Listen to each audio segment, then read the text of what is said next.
Hello friends, एक बार फिर से स्वागत है आपका अपने यूट्यूब चैनल स्टडी विद माया में।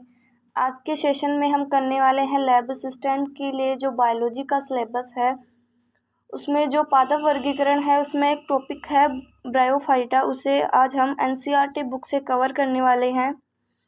तो जो स्टूडेंट चैनल पर नए हैं चैनल को सब्सक्राइब कर लीजिए, वीडियो को लाइक कीजिए। तो चलिए आज का सेशन शुरू करते हैं। ब्रायोफाइटा की शुरुआत करते हैं एनसीईआरटी बुक से। देखिए, ब्रायोफाइटा पढ़ने से पहले मैं आपको एक चीज़ बता दूं कि अगर हम कोई भी टॉपिक पढ़ते हैं तो उसके अंदर कुछ जो टॉपिक होते हैं वो इम्पोर्टेंट होते हैं। जैसे हम आज करने वाले हैं ब्रायोफाइटा, तो इसके अंदर हमें जो 3 इम्पोर्टेंट जो बातें हैं वो ध्यान में रखनी है। पहला है इनका आवास, कि ये कौन से स्थान पर पाए जाते हैं, इनका निवास स्थान कैसा है। सेकंड बात है कि इनमें जो जनन होगा, जनन की कौन सी विधि इसमें काम में आएगी, लैंगिक जनन होगा या फिर अलैंगिक जनन होगा। थर्ड जो इसकी इम्पोर्टेंट चीज़ है वो है इसके एग्जाम्पल्स होते हैं, उनके थ्रू जो बहुत से क्वेश्चन एग्ज़ाम में पूछे जाते हैं। तो एग्ज़ाम मस्ट है, और जो जनन की विधियां हैं इसमें ये भी मस्ट है। हमें पता होना चाहिए कि इनमें कौन सा जनन पाया जाता है, किस तरह से रिप्रोडक्शन इनमें होता है। तो चलिए शुरुआत करते हैं। देखिए, ब्रायोफाइटा में मांस तथा लिवरवर्ट आते हैं जो प्राय पहाड़ियों में नम तथा छायादार क्षेत्रों में पाए जाते हैं। देखिए, पहली लाइन से अपना जो पहला पॉइंट था आवाज क्लियर हो गया। जो ब्रायोफाइटा है इसके अंदर ये दो प्रकार के होते हैं। पहला तो है मोस और दूसरा है लिवरवर्ट। दूसरी इसकी चीज़ ये क्लियर हो गया कि ये पहाड़ियों में और नम छायादार स्थानों पे पाए जाते हैं। फिर नेक्स्ट लाइन है कि ब्रायोफाइटा को पादप जगत के जल स्थलचर भी कहते हैं। ये जो वर्ड है ये बहुत इम्पोर्टेंट है। पादप वर्ग का जल स्थलचर किसे कहा जाता है, इस प्रकार से आपका क्वेश्चन पुटअप हो सकता है। तो देखिए, जल स्थलचर का मतलब होता है जल में रहने वाले जीव, और जल स्थलचर का मतलब फिर हो गया कि ऐसे जीव जो जल और स्थल दोनों जगह रहने में सक्षम होते हैं। तो देखिए, नीचे इसका कारण दिया हुआ है कि किस कारण से इनको जो है जल स्तर के नाम से, जल और स्थलचर के नाम से जाना जाता है। देखिए, क्योंकि ये भूमि पर भी जीवित रह सकते हैं किंतु लैंगिक जनन के लिए जल पर निर्भर करते हैं। ये प्राय नम, सीलन तथा छायादार स्थानों पर पाए जाते हैं। ये अनुक्रमण में महत्वपूर्ण भूमिका निभाते हैं।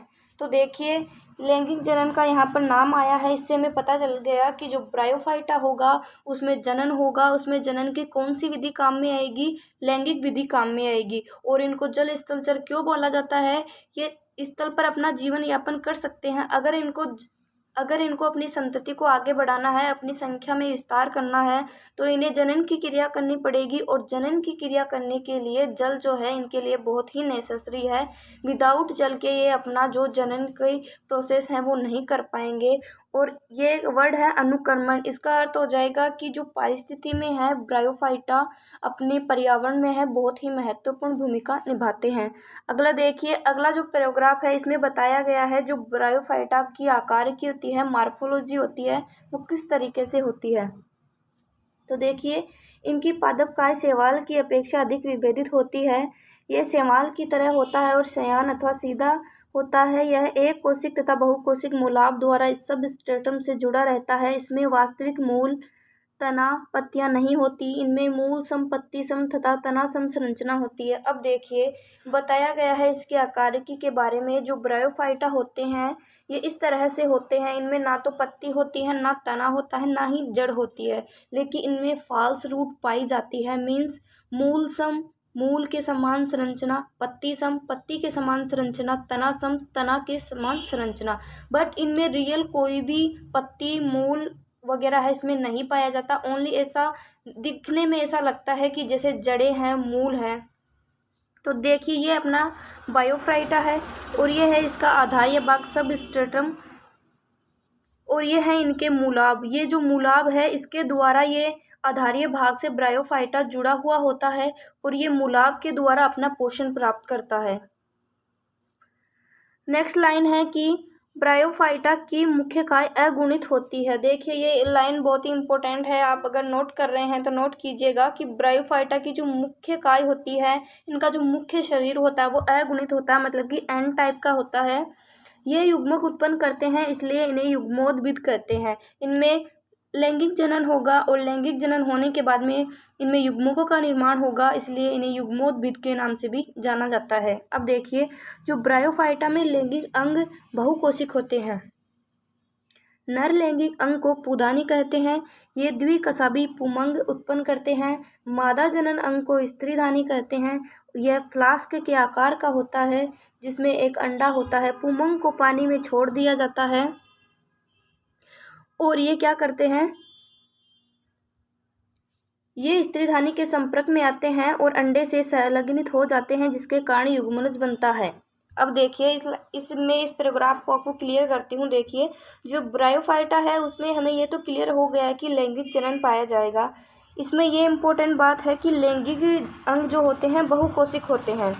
अब जो इनमें लैंगिक जनन होगा तो इसमें एक पार्ट नर का होगा, एक पार्ट मादा का होगा।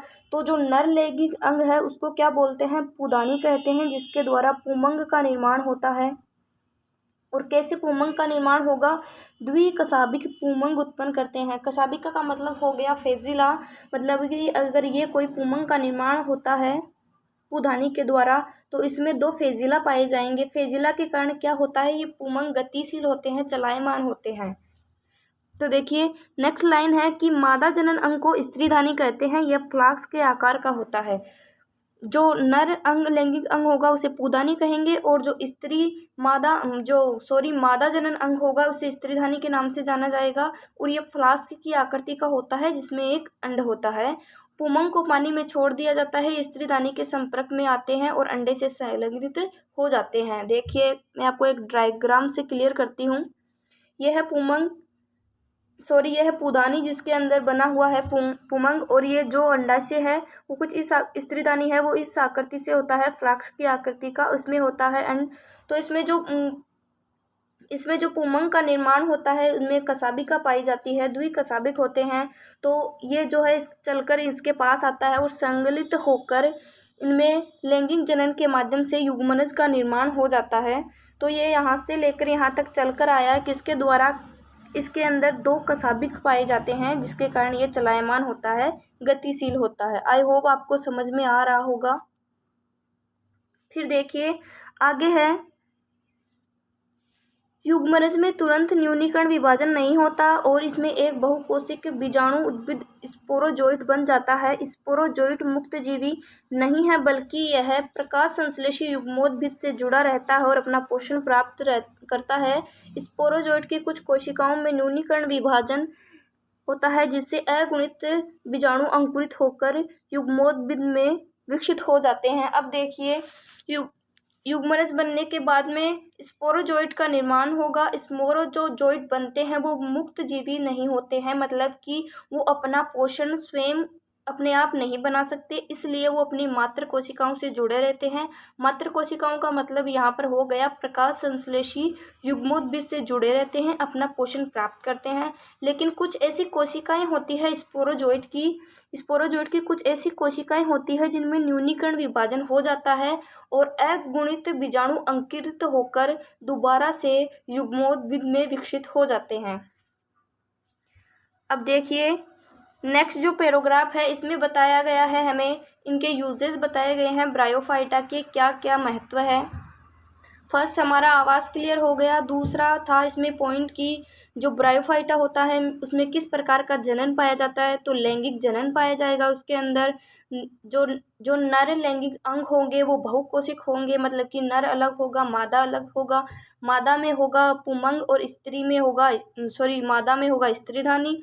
इस तरह से पुमंग और अंडाशय के संलग्न होने से युग्मनज बनेगा और इसलिए उन्हें युग्मोद्भिद के नाम से भी जाना जाता है। अब पढ़ रहे हैं इसमें ब्रायोफाइटा के यूजेज के बारे में, इनके क्या क्या उपयोग हैं। तो देखिए ब्रायोफाइटा का बहुत कम आर्थिक महत्व है। देखिए शैवाल की बजाय जो ब्रायोफाइटा है इनका कम यूजेज है, बट इनके यूजेज हैं। शैवाल तो खाने के काम में भी लिया जाता है और भी बहुत सारे काम में लिया जाता है, पर ब्रायोफाइटा है इनका थोड़ा ही यूज है। लेकिन कुछ मोस शाकाहारी स्तनधारी पक्षियों तथा अन्य प्राणियों को भोजन प्राप्त करते हैं। देखिए मैंने शुरू में बताया आपको कि जो ब्रायोफाइटा है इसके दो प्रकार होते हैं, मोस और लिवरवर्ट। तो मोस है कुछ शाकाहारी स्तनधारियों के द्वारा भोजन के रूप में ग्रहण कर लिया जाता है। एक हो गया इसका एक यूज हो गया। दूसरा यूज है कि स्पेगनम की कुछ स्पीसीज जाति पीठ प्रदान करती है। देखिए जो पीठ है एक कोयला का प्रकार है, तो जो ब्रायोफाइटा है इसका भी यूज ईंधन के रूप में किया जाता है। तो ये इसका दूसरा यूज कंप्लीट हो गया। तीसरा है इसका उपयोग पैकिंग में किया जाता है और सजीव पदार्थों को स्थानांतरित में किया जाता है। पैकिंग का मतलब हो गया ऐसी चीज़ जिनको हमें पानी से बचाना होता है, तो उनकी पैकिंग करने के लिए हम ब्रायोफाइटा का यूज़ कर सकते हैं। देखिए लाइकिन समेत मोस सर्वप्रथम ऐसे सजीव हैं जो चट्टानों पर उगते हैं। इनका पारिस्थितिक दृष्टि से बहुत महत्व है। इन्होंने चट्टानों को अपघटित किया तथा अन्य उच्च कोटि के पौधों को उगने के लिए अनुरूप बनाया। चूंकि मोस मिट्टी एक सघन परत बना लेता है, इसलिए वर्षा की बौछार मृदा को हानि नहीं पहुंचा पाती और इस प्रकार मृदा के अपक्षरण को रोकते हैं। बायोफाइटा तथा लिवरवर्ट में विभक्त कर सकते हैं। देखिए तीसरा जो इसका यूजेज ये हो गया कि जो मोस होते हैं ये मोटी परत बना लेते हैं, जिसके कारण अगर बरसात आती है तो जो सीधी बौछार है वो मिट्टी पर नहीं गिरेगी और मृदा का कटाव है नहीं होगा। तो मृदा संरक्षण के लिए भी इनका यूज किया जाता है। और एक बात इसमें और आई है कि लाइकिन समेत मोस सर्वप्रथम ऐसे सजीव हैं जो चट्टानों पर उगने पर सक्षम है। देखो चट्टानों पर उगने में सक्षम इसलिए है क्योंकि उनके अंदर ऐसे क्वालिटीज ऐसे फीचर पाए जाते हैं जिसके कारण वो चट्टानों पर उगकर वहाँ के जो वातावरण है होता है उसको इस प्रकार से कर देते हैं ताकि जो उच्च कोटि के पादप होते हैं वो भी यहाँ पर आके रह सके। देखिए अगला पैराग्राफ है, इसमें आ गया है लिवरवर्ट, मतलब कि जो मोस और लिवरवर्ट था जो इसमें अब पहला टाइप आ गया है इसका लिवरवर्ट। तो देखिए ब्रायोफाइटा में हमने देखा कि उनका आवास क्या होगा, गिल्ली मिट्टी दलदली स्थानों पर छायादार पहाड़ियों पर पाए जाएंगे। तो ये भी उसका प्रकार है। तो इसका आवास बताने की हमें जरूरत नहीं है, हमें आवश्यकता नहीं है कि ये कहाँ पर पाए जाएंगे। बिल्कुल देखिए लिवरवर्ट प्राय नमी छायादार स्थानों जैसे नदियों के किनारे, दलदले स्थानों, गीली मिट्टी, पेड़ों की छालों पर उगते हैं। बिल्कुल इसका जो आवाज था वो क्लियर हो गया। लिवरवर्ट की पादपकाय थैलाब होती है। देखिए इसकी भी जो आकृति होगी वो भी थैले नुमा होगी। पता नहीं चलेगा कौन सा इनकी जड़ है, कौन सी इसका तना है, कौन सी इसकी पत्ती है। फिर है कि थैलस पृष्ठ आधार होते हैं तथा अधर स्तर बिल्कुल चिपके रहते हैं। इसके पत्तीदार सदस्यों में पत्तियों की तरह छोटी छोटी संरचनाएं होती है जो तन्ने की तरह रचना पर दो कतारों में लगी हुई होती है। अब देखिए इसकी मॉर्फोलॉजी के बारे में बताया गया है कि जो थैलस होता है वो पृष्ठ आधार होता है। पृष्ठ आधार का मतलब हो जाएगा कि इस तरह से होगा तो इसकी दो सतह होगी, एक तो ये वाली सतह हो जाएगी ऊपर वाली और एक हो जाएगी नीचे वाली सतह। और इसके अंदर पत्तियों की तरह छोटी छोटी संरचनाएं पाई जाती हैं जो तने की तरह की रचना पर दो कतारों में लगी हुई होती है। ये है लिवरवर्ट और इसमें कुछ इस तरीके से जो पत्तियों के समान संरचनाएं होती हैं वो पाई जाती है। देखिए अब इसमें आ जाएगा जनन के बारे में कि जो लिवरवर्ट में जनन होता है वो किस तरीके से होता है। तो अब देखिए लिवरवर्ट में अलैंगिक जनन थैलस के विखंडन अथवा विशिष्ट संरचनाएं जेमा कप द्वारा होता है। जेमा हरी बहुकोशिक अलैंगिक कलियां होती है जो छोटे छोटे पात्रों जिन्हें जेमा कप कहते हैं में स्थित होती है। यह अपने पैतृक पादप से अलग हो जाती है और इससे एक नया पादप उग जाता है। लैंगिक जनन के दौरान नर व मादा लैंगिक अंग हो तो उसी थैलस पर अथवा दूसरे थैलस पर बनते हैं। स्पोरोजोइट में एक पाद सीठा कैप्सूल मार्केंसिया होता है। मियोसिस के बाद कैप्सूल में स्पोर बनते हैं। स्पोर के अंकुरण होने के कारण मुक्तजीवी युग्मोद्भिद बनते हैं। देखिए इस पैराग्राफ का क्या अर्थ है।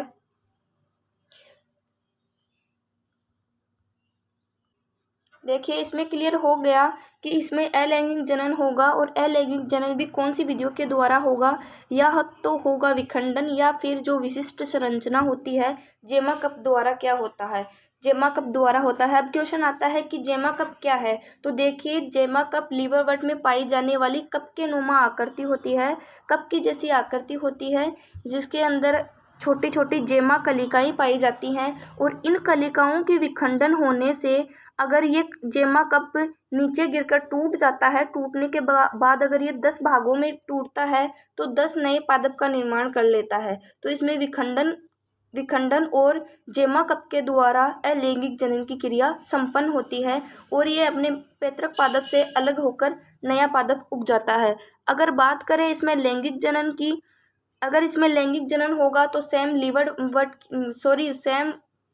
बायोफ्राइटा की तरह ही होगा। एक होगा नर अंग और एक होगा मादा अंग, जिसमें मादा अंग में जो अंडाशय होगा उसके द्वारा अंडा का निर्माण होगा, और जो पुरुष मतलब कि जो नर अंग होगा उसके द्वारा बनेगा पुमंग, और इस तरह युग्मनज का निर्माण करेंगे और मुक्त जीवी होंगे। तो लीवरवर्ट में एक यहाँ पर एग्जाम्पल दिया गया है, देखो मार्केंसिया इसका मोस्ट इम्पोर्टेंट एग्जाम्पल है।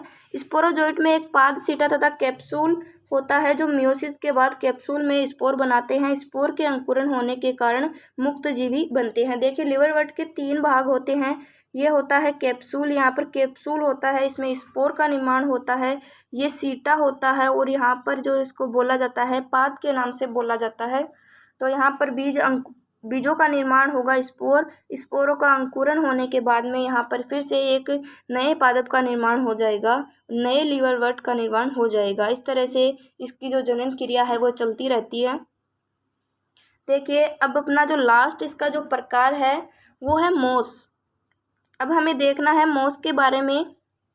तो देखिए, जीवन चक्र की प्रभावी अवस्था युग्मोद्भिद होती है। फर्स्ट लाइन में ही इम्पोर्टेंट बात हमने देख ली कि जीवन चक्र मोस जो होता है उसकी जीवन चक्र की प्रभावी अवस्था कौन सी होती है। तो इसमें इसका आंसर हो जाएगा युग्मोद्भिद अवस्था, जिसकी 2 अवस्थाएं होती है। 2 अवस्थाएं इसमें होती है। पहली अवस्था होती है तंतु, जो स्पोर से बनता है। स्पोर मतलब बीजाणु के द्वारा तंतु का निर्माण होगा, जो मोस की प्रथम अवस्था होती है। यह विसर्पी हरा साकी तथा प्राय तंतु में होता है। दूसरी अवस्था है पत्ती की तरह होती है, जो प्रथम तंतु से पार्श्वीय कली के रूप में उत्पन्न होती है। इसमें एक सीधा पतला तना सा होता है, जिस पर सर्पिल रूप में पत्तियां लगी होती है। यह बहुकोशिक तथा साकित मूलाभ द्वारा मिट्टी से जुड़ी ही होती है। इस अवस्था में लैंगिक अंग विकसित होते हैं। अब देखिए, मोस की जो प्रभावी अवस्था हो गई वो युग्मोद्भिद हो गई। इसमें जो प्रथम तंतु होगा, इसमें बताया गया है कि इसकी जो प्रथम अवस्था है वो तंतुनुमा होती है, इस तरह से होती है। ये विसर्पी हरा साकित तथा प्राय तंतु में होता है। और इसकी जो दूसरी अवस्था होगी वो इस तरह से कुछ बनेगी, मतलब कि दूसरी अवस्था इसके पार्श्व में कलियों की तरह है, यहाँ से कुछ निकल कर ऐसे आएगी इस तरीके से। ये जो है ये पार्श्व कलिकाओं के रूप में यहाँ से पत्तियां निकली हुई है साइड से। तो ये हो गई इसकी प्रथम अवस्था, तंतु अवस्था। ये है इसकी पार्श्वीय कली के रूप में अवस्था, और ये है इनके कुछ मूलाभ जो मिट्टी में जुड़े हुए होते हैं, यहाँ से अपना पोषण प्राप्त करते हैं, और इस अवस्था में लैंगिक जनन विकसित होते हैं। क्वेश्चन पूछा जा सकता है कि जो मोस होते हैं उनमें किस अवस्था में लैंगिक अंग विकसित होते हैं। नेक्स्ट पैराग्राफ है, मोस में कायिक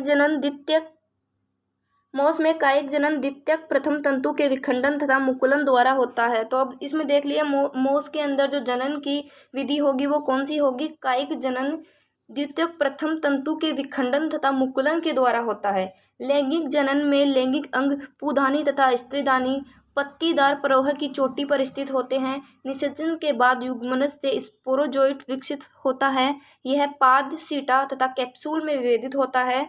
मोस में स्पोरोजोइट लीवरवर्ट की अपेक्षा अधिक विकसित होता है। कैप्सूल में स्पोर बनते हैं, मियोसिस के बाद स्पोर बनते हैं। मोस में स्पोर विकिरण की बहुत विस्तृत प्रणाली है। अब आ गए हैं इसके एग्जाम्पल। जो लीवरवर्ट था उसका ओनली एक एग्जाम्पल था, और इसके अंदर दिए हुए हैं 3 एग्जाम्पल, जिसमें पहला है फ्यूनेरिया, दूसरा है पॉलीट्राइक्रम और तीसरा है स्पेगनम। तो 3 ये आपको एग्जाम्पल ध्यान में रखने हैं। और इसमें जो लैंगिक जनन की क्रिया होगी मोस में, वो सेम लीवरवर्ट की तरह ही होगी। चलिए अब इसका डायग्राम देखते हैं, डायग्राम के द्वारा इसको समझने की कोशिश करते हैं। देखिए ये है इसका डायग्राम, देखिए ये है लीवरवर्ट, ये है मादा लीवरवर्ट और ये है नर लीवरवर्ट।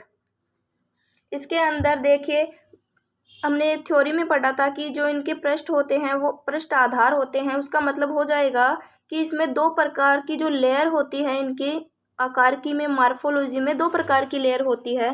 पहला तो होता है आधारीय भाग और दूसरा होता है पृष्ठीय भाग।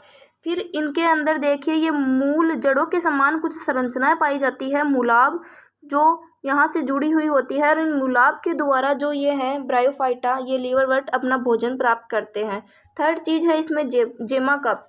तो ये देखिए जेमा कप की हरी साकित कुछ कलिकाएं पाई जाती हैं इनके अंदर, जो टूटने के बाद इनमें विखंडन कायिक जनन की विधि के द्वारा नए पादपों का निर्माण हो जाता है। फिर ये देखिए ये है मोस का डायग्राम है, जिसके अंदर ये है सीटा, ये है पत्तियां और ये है मुख्य अक्ष, ये है मूलाभ। अब देखिए हमने थ्योरी में पढ़ा था कि जो मोस है उसकी प्रभावी अवस्था कौन सी है, उसकी प्रभावी अवस्था है युग्मोद्भिद। तो यहाँ पर होता है कैप्सूल, कैप्सूल में बनते हैं स्पोर, मतलब कि बीजाणुओं का निर्माण होता है। फिर बीजाणुओं में होगा अंकुरण, अंकुरण के बाद में फिर से एक नए पादप का निर्माण हो जाएगा। इस तरह से ये प्रोसेस चलती रहती है और इनकी संख्या जो है लगातार बढ़ती रहती है। आज के सेशन में करने वाले हैं हम बस एक ही टॉपिक, ब्रायोफाइटा। अगर आपको समझ में आता है तो आप ज़रूर नीचे कमेंट करके बताइए कि ये क्लास कंटिन्यू रखें या फिर नहीं रखें। जय हिंद, जय भारत, मिलते हैं नेक्स्ट क्लास में।